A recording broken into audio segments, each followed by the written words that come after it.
Indiana's 70th district carries history in its bones. Corydon, once the state capital, Fredericksburg, and Borden, communities where family names go back generations. Harrison County, where politics isn't performance, it's personal. But even here, the pressures are modern. Rising cost, healthcare access gaps, schools stretched thin, young people wondering whether they stay or leave. This district has a long leaned Republican. So when a Democrat steps forward here, the question isn't just what they believe, it's whether they can build a coalition strong enough to compete.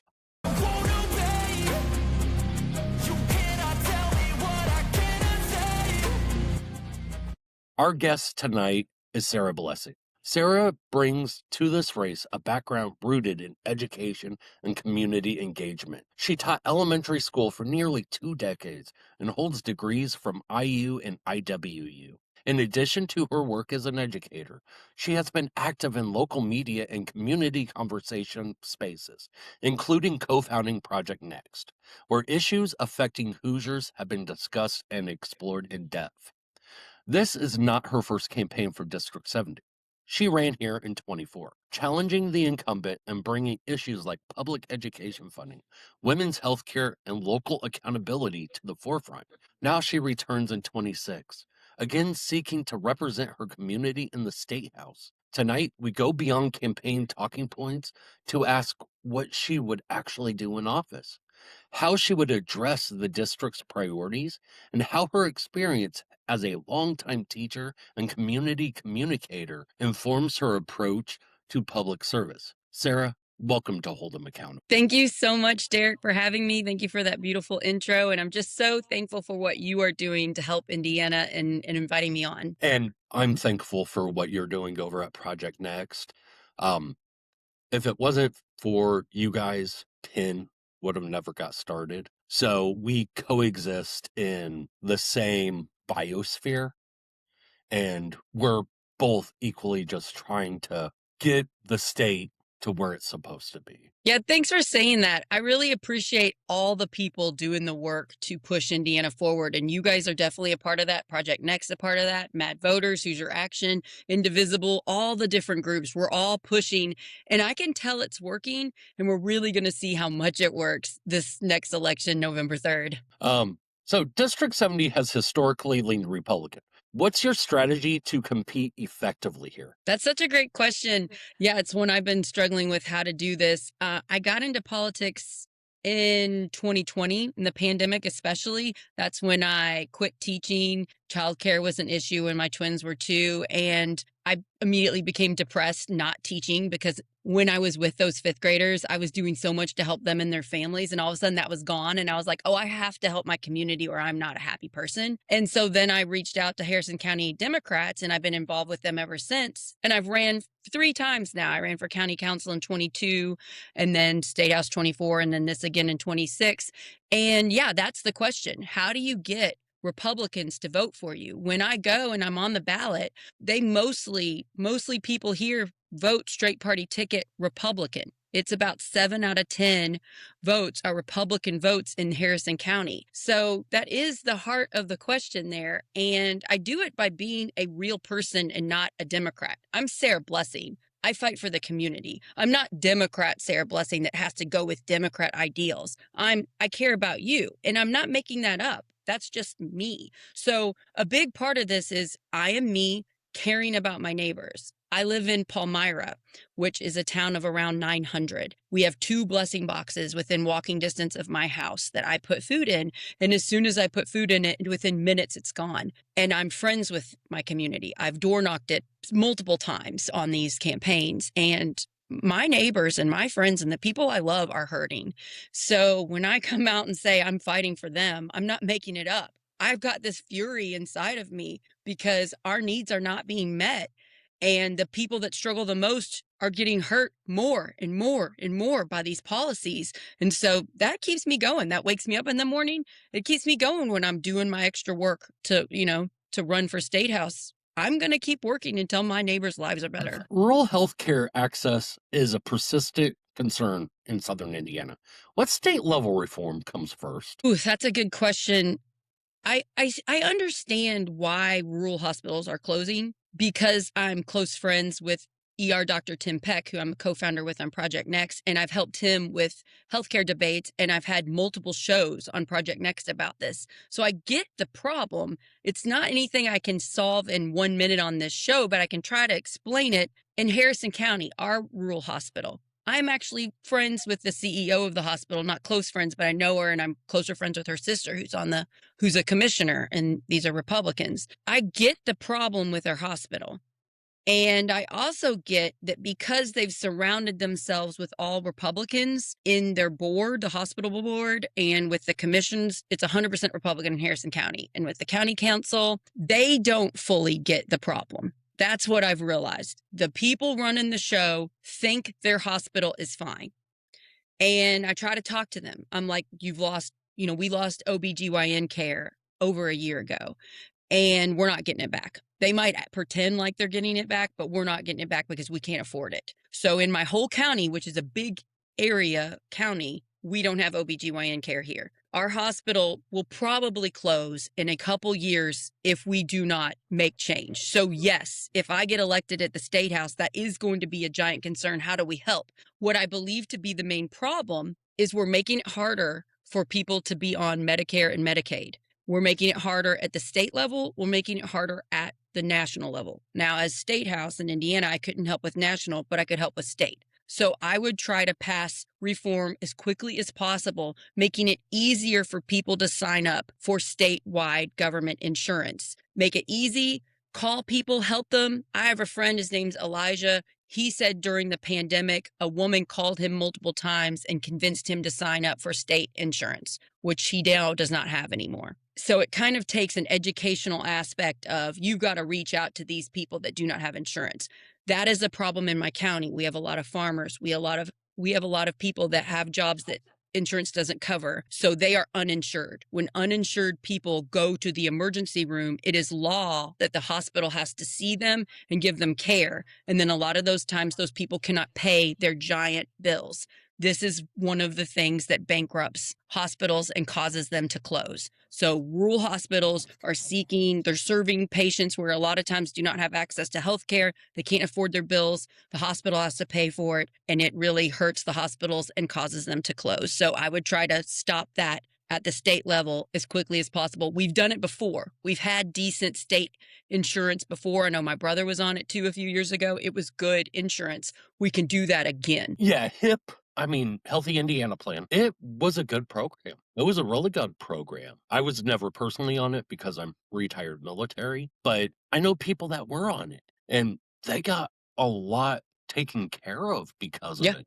I would say it's better than most plans with your work. I would say it's better. Yeah, they still had copays, just it didn't bankrupt them. Right. Agriculture and land ownership are central to this district's identity. How do you protect family farms while supporting economic growth? That is a really good question, and it's actually very complex with what is happening at the state house. My area is very rural, and there's a lot of farms. There's a lot of family farms. I'm friends with some of these farmers, and so I understand some of their problems, and we are making things harder for them to have their family farm in Indiana, especially the last few legislative sessions. So we're passing legislation that's hurting the environment. Like we passed this wetland thing last time, and it's making it so farms can flood, and farms all of a sudden their environment where they grow their crops has changed. And we're also making it so that it's easier to destroy the environment. Basically, it's easier to dump toxic things on our land. We actually are one of the worst states in the country with bringing people's toxic sludge into our state and dumping it. I would really like to stop that, by the way. Let's not be the dumpster for the country. But there's a lot of problems with farmers. We need to talk to farmers. We need to get committees of people with these family farms, and we need to see how we can help them and not what we're doing right now, which is help the big corporation farms. So that's one issue. Also, it's really complex with what's going on with realty groups and big giant subdivisions popping up.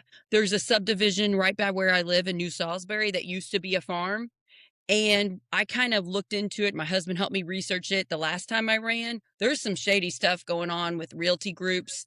Um, they didn't really have the infrastructure to put those homes up. And now people in Harrison County are starting to notice our utility bills are going up because we're having to pay for all these new homes that we didn't have a plan for that got passed. And these realty companies are giving like $1,000 donations to, person I ran against last time who's retiring, and the other people, these other Republicans, they're giving money. And I don't know whether they're giving money to Democrats too. I didn't research that, but it's an issue. So there's a problem with the realty groups. There's a problem with too much housing. There's also a problem with we're making it so hard to keep family farms. Some of these farmers don't want to be a farm anymore. They don't want to have it. And so they'll take money from a corporation. So we kind of need to get everybody in the room and say, look, we need housing. We need affordable housing for people in Indiana. We want people to stay here and to be able to live here. But we also need the infrastructure to be able to not put the price of their popped up homes on everyday people in the neighborhood, in the community. So we've got to like button down on who's making the money, who's profiting from this, because I know some people made a bunch of money off of those houses in New Salisbury. So we need to, something I could do is look into the laws, look into the loopholes, and try to pass legislations that gets those loopholes out. And then let's pass some legislation that helps local farmers so they can stay in their job, continue doing it. Being a farmer is hard. You're working every single day. You don't get Christmas off. You don't get spring break, So we need to support our farmers and not make it harder for them and keep giving them more regulations, hurting their land. There's so much, and it's not an easy fix. And I'm very dedicated to getting in that room, talking to farmers, talking to people that need housing, and making it so the people at the top profiting are just getting their fair share. And so, I get the complexity of it. I need to know more about it. I'm not an expert, but I do understand some of the major problems that I could fix at the State House. Where do you stand with right to repair laws? Oh, yeah, that's a good one with farms. I think that's a thing with farming equipment. We need to have the right to repair our equipment. So I'm very much with the everyday person. They should be able to repair the things they need to be repaired. I'm glad you asked me that. I mean, otherwise, if they just try to do their own oil change on their $75,000 John Deere combine, it voids the warranty. I didn't know John that. Deere can send out a signal to brick the entire combine. So I was reading about this today, and it said that, and I was like, what is that? I didn't know more about it. So thank you for telling me. So these giant corporations that own the farming equipment are not letting the farmers get it fixed. They could do it themselves because they're very handy, these farmers, and they're not allowed to. I did not know that. So yeah. And within their terms of agreement, the thing that nobody ever reads. Right. It flat out says you don't own the combine that you paid $75,000 for. That's ridiculous. You are leasing it. Well, leasing the software for it. There's just one of a gazillion examples of big companies taking advantage of us and profiting off of us. And we need to take that back. We need more power to the people, power to the farmers. And we need to stand up to these corporations and not take their bribes, not take their donations. Or, that's a big problem, Derek, if it's okay if I get into that for a minute. Oh, go ahead. The way it works at the state level, I have a huge problem with. The way lobbyists come in and wine and dine the state senators and the state house members, and then they hand them the legislation. They're like, here's this giant bill with the loopholes put in it. We want you to get it passed. And they're like, well, I really enjoyed my steak dinner, my Pacers tickets. I'm going to do what you said. This is fun. I feel powerful. We really need to stop that. So, I'm not going to do that. I'm not going to go and hang out with those people and accept those bribes. But I think we should make laws so we shouldn't do that. Like, with my husband's work, a lot of people's works, they're not allowed to take bribes. They're not allowed to take gifts. We shouldn't be allowed at the state level to be bought. I think St. Elmo's is still open because of that, though. I'd be shutting down St. Elmo's. We can't do that. Keep St. Elmo's open. I don't need that fancy steak dinner, but I do need my farmers to be able to farm the crops so my kids can eat them, you know? Property taxes and rising costs are hitting rural families. What relief measures would you support? Again, this is the same overwhelming problem of we've stopped listening to we the people. We've stopped listening to the everyday Hoosiers that are struggling, and we've started listening to the lobbyists plug in their bad things so that the people at the top can make more money. So this is happening, and now everybody is seeing it. It doesn't matter whether you vote Republican, Democrat, you don't vote.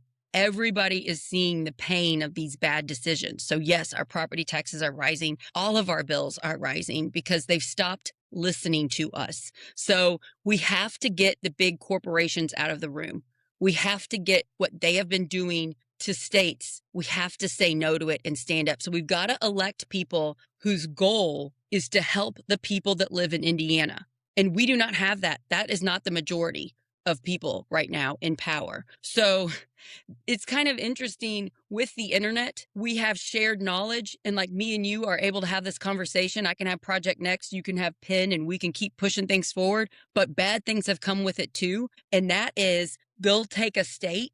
These corporations will take a tester state and they'll try to get something passed with loopholes in it to benefit them. And that once they get it in one state, they share that knowledge with their people in all the state houses across the country and see who else they can do it. Sometimes Indiana is the tester. We were the tester state for vouchers. So we're seeing their collaborative work pay off and hurt us. And now that we've caught on to it, because it took a little while to figure out what they were doing and how they were doing it. Well, now we know. We know how they're doing it. We know that they're spreading their knowledge and they're working together. Now we do the same. We spread our knowledge. We work together. We elect people that are aware of it and are ready to stop it. And I am definitely one of those people. You just hit on broadband. Broadband access still lags in some areas. How do you prioritize rural infrastructure? I'm so glad you said that because that is the real issue here for us. Whenever I was door knocking my area last time, I ran into people that said, we don't have good internet. When we have snow days with e-learning, we have to take the kids to the libraries, which are also being cut, by the way, in order for them to get their work done. Or we have 5 kids in this household and it cannot support 5 kids on e-learning, so they have to spread out. Some of the kids got to go to friends' houses and stuff. That's unacceptable. I'm not for like a government sanctioned internet. I'm not for that. I am definitely for competition and helping that competition to reach all areas. Everybody in Indiana needs internet access. You need internet access to function and grow in this society. So we had Spectrum here and it was good, but it wasn't the best. And we use a lot of internet in our house. My husband works from home. And we've been advocating to get mainstream fiber for a while. We finally got it. We literally just got it a couple weeks ago. We had to cancel Spectrum. When we canceled Spectrum, they offered to cut our bill in half. And I think that's a good thing. So I am very supportive of good, healthy competition. We should have competition on our internet, and we should have people pushing to get it everywhere in our state. So we need to keep going. We need to help the internet companies. We need to help with competition. We need to help hold them accountable. We need to not allow big, giant internet companies to merge. Keep it competitive. And I really support libraries, and libraries are being cut right now. Did you know with libraries, you can rent internet access? That's the biggest thing. And we have a Palmyra branch right by my house. That is the biggest thing that they use in our library branch is those internet devices. They get 2 weeks of internet. I would definitely support more help with that. Let's help our community in our public spaces. So I would like to help our libraries fund more of those internet things, maybe make it last longer than 2 weeks.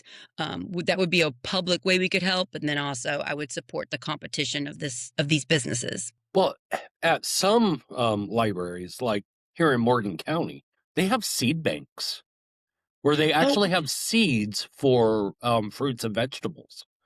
That's They also amazing. have tool rental or loanage where you can, get a tool that you might need. So local libraries are a godsend for so Yeah. many people. Yeah, and we have in the Lanesville branch, we have that thing where you can go and get things made really cheaply. You can get like a big banner for $7 or a thing of stickers for $1. And a lot of people go there and plan like their daughter's graduation party and get their things made. And I'm just like, what a gift to and I'm so worried because I asked Kelly DeLong from Mad Voters just yesterday. I said, did that library bill pass that hurts libraries? And she said, yes, they stuck it in something else and passed it. So I'm really worried our small library branches are going to close.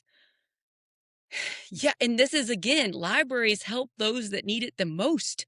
What are we going to do when we cut library services? I mean, I don't know where else you can go, Monroe County Library, um, that you can go and use a 3D printer. Yeah. And they teach you how to use it and have classes and everything on how to use it. And rather than you having to purchase however much a 3D printer is, I've never looked Well, it into it depends on which because one you I've want, never but they're used one. expensive. Yeah. Yeah, so I mean, I remember when I was a teenager, I would go to the library right after school because my parents, didn't always pick me up on time. So I would go over to the library and, that was my internet access. And it's a safe place And for you to I mean, be. we're talking 1996 when we Yeah. really didn't have internet at home anyway. So, but yeah.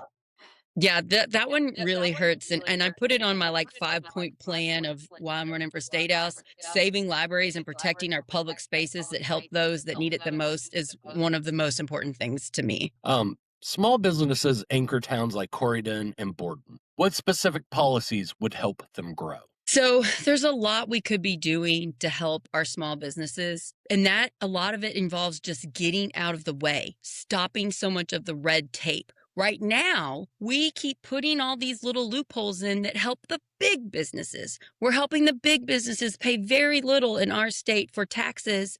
We make it super easy for them to come, and then the cost of them being in Indiana goes to us, the regular Hoosiers living here. So let's stop that. That's number one. And then let's look at all the laws we have on these small businesses. Which ones do we not need? Let's get rid of some of them. Let's make sure that we're accountable and transparent and everybody's paying their fair share. But couldn't the big businesses pay their fair share in taxes and then we help the small businesses stay open? Haven't you had a small business you really like have to close? We just lost 812 Pizza Company in Georgetown. Delicious pizza. They just said they couldn't do it. They just couldn't pay their bills. That place was pretty busy. People went there. And I'm like, how hard is it for businesses to stay open? I would love to get a group of small business owners in and hear what exactly are their problems. How could we fix this? And then let's stop the loopholes helping the giant corporations so that we don't have to impact us. Education funding continues to be debated statewide. What changes would you advocate for rural schools? This is my biggest issue, Derek. This is why I ran for State House, to protect our public education. This is the issue I know the most about. I would still get leaders and everybody in to get more, but this is the one I know about, and I am furious about it. We have been diverting millions and millions of dollars that should be going to our public schools. They are going to charter schools, religious schools, and scam schools. Look it up, you guys. I'm sure there's more of them, but we've caught some of the scam schools. So again, whenever we were looking at opensecrets.org, the last time I ran, my husband and I were looking into that, and we were finding out, there are certain PACs, political action committees, that are set up.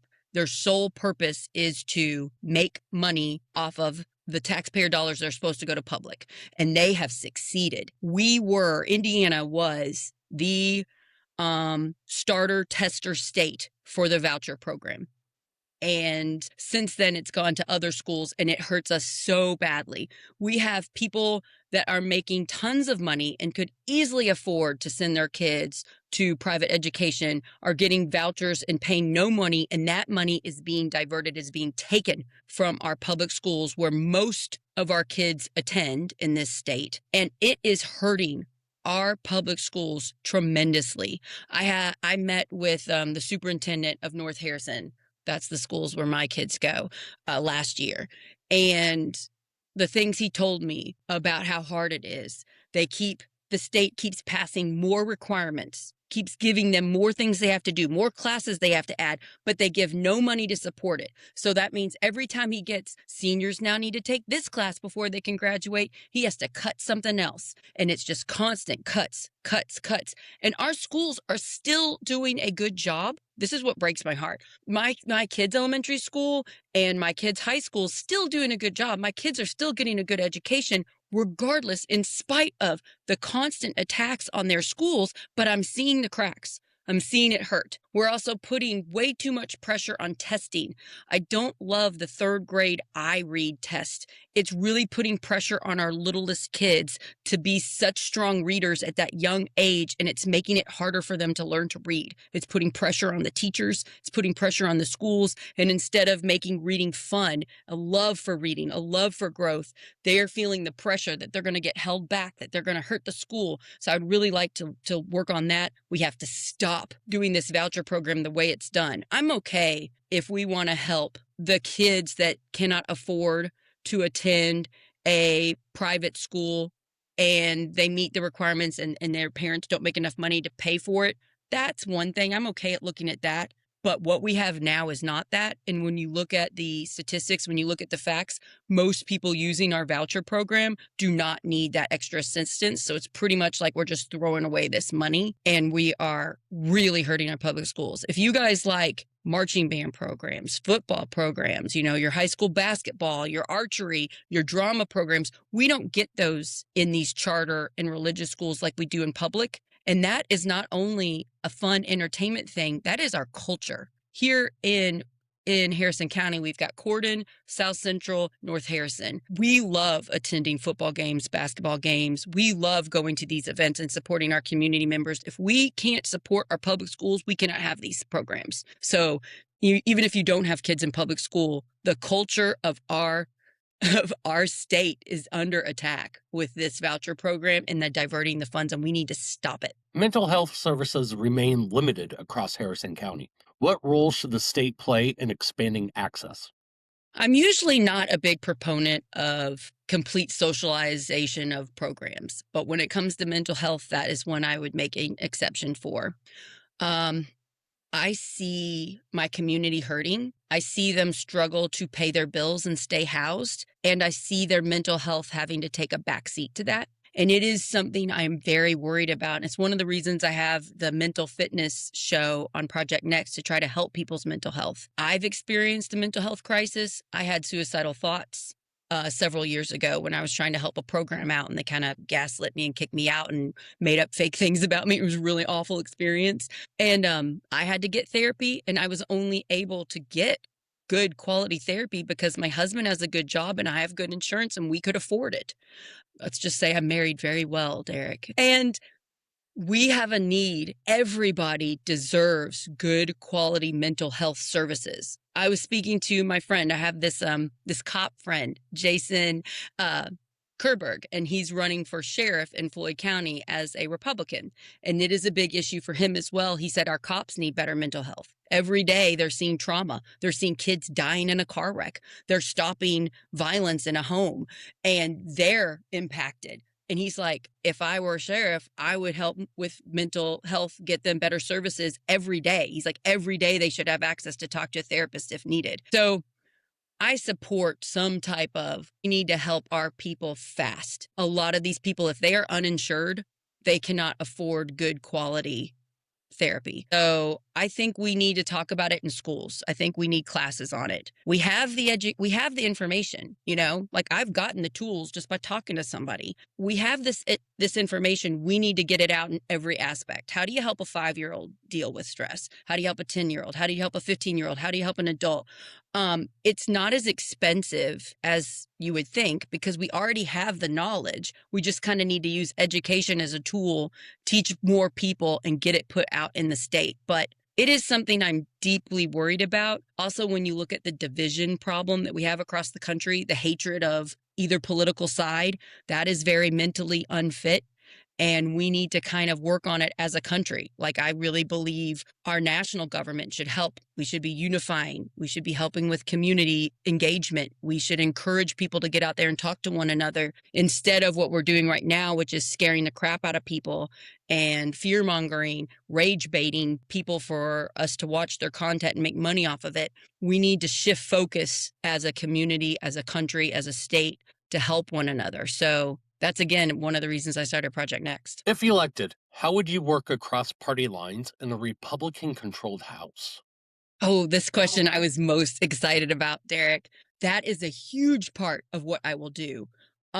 Yeah, let's say I get elected. Let's say 5 Democrats flip 5 seats and we get elected and we can stop the supermajority. That doesn't stop Republicans from getting their things passed, but it helps. So we can't just go and vote no against Republican policies that want to hurt us. We've got to go and talk to the Republicans that don't realize what they are doing is hurting us, and we need to convince them to vote better.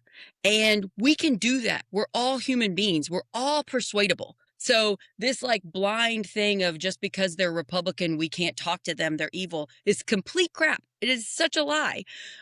You can talk to people. I was talking to somebody that has a lot of involvement with the State House, and they said just a few years ago, every Friday, they would go across the street to a German restaurant at the State House, and they would have drinks and chips and salsa and talk about their week. We need to do that again. We need to open up, unify, become friends with these other people, even when we don't agree with them. That's okay. I can be friends with someone that I don't agree with, and then in the hopes that I can develop a relationship and I can explain to them these loopholes that they're voting for that they have no idea about, explain the loopholes to them, explain how they're going to be heroes in their district if they vote to actually help their people. And that's the part I'm most excited about. I also will use my company. I will use Project Next Media to highlight issues that are going on, to shine a light. Hey, did you know this loophole is going? And maybe if I'm in the State House, they'll be more willing to listen to what I have to say in my media company. I'm also going to work with programs like Hoosier Action. Have you heard of them, Derek? Hoosier Action. I love them so much. They're big in Southern Indiana, and I'm working with them as much as I can to highlight the good things that they are doing. I will work with groups like Hoosier Action, like Mad Voters, like Indivisible, to give them more of a voice so that we can shine a light on the real issues. And then I'm going to praise these Republicans when they vote with us. We don't just shame them. We praise them for doing the right thing.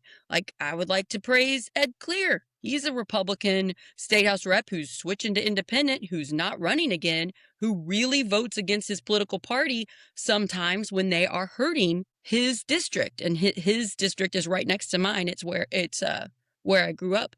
So there's a lot of things I want to do with this. It is sort of what frustrates me the most, especially nationally, Derek, with our national Congress and our Senate. I wish more Democrats were walking across the aisle and trying to convince more Republicans to vote better. And I don't like it when they just get this mentality of they're just bad. I think that's not true. I think some of them are fully corporate, whatever, but a bunch of them are just voting the way their party's telling them, and we got to pull them out of it and help them. And I think with national level, because that's more my bailiwick, is the national. And I think that is starting to happen because you're starting to see these bills come through Congress, and you see 4, 5, 10 Republicans voting against the bills. So it is happening more. And hopefully, you know how Republicans love to talk about trickle down. Hopefully, it will trickle down into the state level. So I like your jokes. They're funny. Yeah, I agree. I'm seeing it too. And I'm seeing people like AOC, who people say is so divisive. work with Republicans. I'm like, is she divisive or is she just speaking the truth? Because I really like her, and I don't see her doing a bunch of the like shaming terrible stuff. I just see her as pushing progressive ideals, and she's willing to compromise to get them. And that's kind of how I see myself too. I will work with Republicans and do bipartisan bills on, even though I don't agree with the other bills they write or sign off on, I'll work with them to pass something good, because who cares? Put my own ego aside. We need to help the people in our state suffering now. We need to pass stuff now to help them. And now it's time for what I would think is a most important question out of all of them. Why you? Why now? Yeah, thanks for asking it. I am just so passionate on making this state better. I want to save my kids' public schools and everybody else's kids' public schools. I want to save libraries. I want to stop the people that are hurting because of our state government. I am so upset at what they are doing. They just keep kicking people when they're down. Last week, they made it so homelessness is a crime. What are we doing? What are we doing? We have the research. We know that when people are homeless, if we give them support quickly and get them back on their feet and give them a job, it helps the whole community. It's not a handout. Helping people when they're down helps me and my family, helps my neighborhood to be safe, because then they don't have to resort to crimes to stay alive. Why are we doing these things? I am not going to stop until my neighbors' lives are better. And when they get better, I'm going to say, what else can I do for them? How can I help them again? Because it's never going to stop. This is not a thing where I can pass a few things and everything's fine. This is a job where you keep working. You think corporations are going to stop trying to lobby to get their things put into power? No, this is something we're going to be fighting until the day I die. So I want to fight for you, and I have a passion inside of me that is not going away. When I first got into politics, I was like, I wonder if this is going to be a part of me or if I'm going to move on to something else. Well, 6 years later, it's even more a part of me now. So I came up with a media network. I've met all these amazing people that I'm connecting with, and I've met all these friends that are working to save Indiana. Yeah, it's not stopping. This is my passion. This is what I'm going to do. As long as I can draw breath, I'm going to try to help my community. Oh, hi there. Do you live in Indiana? Are you watching this video? Come on in. I'm Blythe Potter. I'm running for Secretary of State. I'm a veteran, small business owner, a mom, and a lifelong Hoosier. I'm building a grassroots campaign focusing on talking to the people, not the establishment. So help me spread the message that Hoosiers deserve better from our elected officials.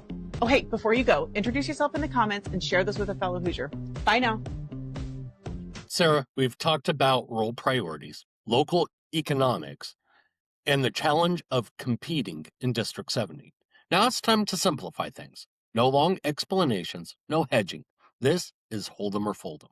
You agree, you hold 'em. You disagree, you fold 'em. One quick sentence if needed. Are you ready? Ready. Let's deal the cards. Healthcare should be treated as a human right with movement toward universal public coverage. Hold them 100%, definitely. Indiana should raise the minimum wage and index it to inflation. Is it $7.50, $7.25? It's ridiculous. 25. Hold them, definitely. Workers should have stronger legal protections to unionize without retaliation. Huge union supporter over here. Definitely hold them. Candidates should refuse corporate PAC or questionable special interest money, even if it costs them politically. That one's complicated. I support it, but we've got to get people elected first, and then we need to change the law. So it's confusing for me, but I support that. Hold them. Indiana should invest more aggressively in renewable energy while creating rural jobs. Yeah, as someone who has solar panels, definitely hold them. It's ridiculous what we do. Public schools should be fully funded before expanding private voucher programs. 100% hold them. Biggest issue. Universal background checks are necessary to improve gun safety. Hold them. That one is very important. I have threats on my life being active. Yeah, it's scary. Trust me, we all have. We all have. Housing affordability requires expanding workforce housing and stronger tenant protections. Hold 'em, definitely. Yes. Mental health services deserve significant new state investment. Yes, hold 'em. Elected officials must be willing to challenge their own party when constituents' needs come first. That is such a huge problem. Yes, hold 'em. Sarah, thank you for being here tonight, for stepping into this race and answering tough, direct questions head on. You've spent years in classrooms as a teacher, helping young people learn and grow. You've engaged in local conversation spaces, exploring issues that matter to families and communities alike. And you've now stood for election twice in District 70, once in 24 and again in this cycle, showing a willingness to stay engaged even when the odds weren't easy. Running for office in a district like this, where voters value authenticity and local connection, means showing up not just on election day, but in living rooms, at community events, and in everyday conversations. People here aren't looking for slogans or talking points. They're looking for someone who knows the schools their kids attend, knows the local small business owners by name, and knows what it's like to sit around the kitchen table and ask, what's next? So, whatever the outcome of this primary and general election, thank you for stepping up, speaking clearly, and engaging directly with the people of Corydon, Borden, and Fredericksburg. And to everyone watching and listening here in Indiana, across the country, and to our valued audience joining us from Europe, democracy isn't built only in Capitol buildings. It's built in community spaces, in schools, in media conversations, and in everyday exchange of ideas. So stay informed, ask questions, and as always, hold them accountable.